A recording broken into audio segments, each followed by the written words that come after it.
No one is ever healed unless he finds a religious or a spiritual solution to his problem.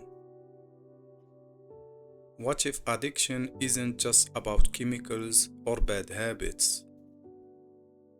Your craving for alcohol is the equivalent on a low level of the spiritual thirst of our being for wholeness, once said Carl Jung to an alcoholic patient.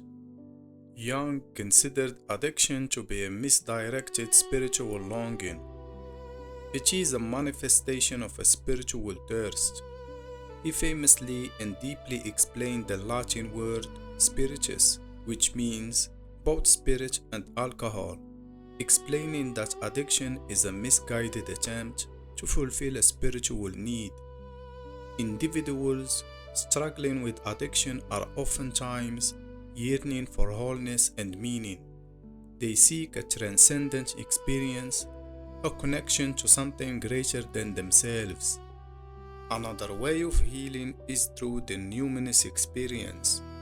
The numinous is a profound and inspiring encounter with the unconscious, such as through spirituality and creativity.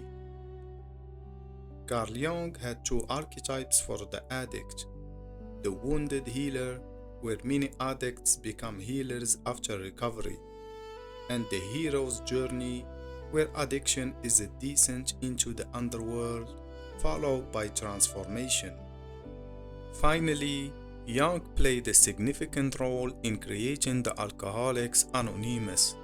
His correspondence with Bill Wilson, who is one of the founders of AA, highlighted the importance of a spiritual awakening in recovery and reflected Jung's belief that addiction is a spiritual malady that requires a spiritual solution.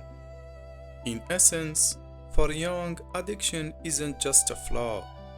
It's a signal to address the underlying spiritual and psychological needs that drive addictive behavior. True recovery is reconnecting with the self, integrating the shadow, finding meaning through therapy, creativity, and spirituality as pathways out of addiction.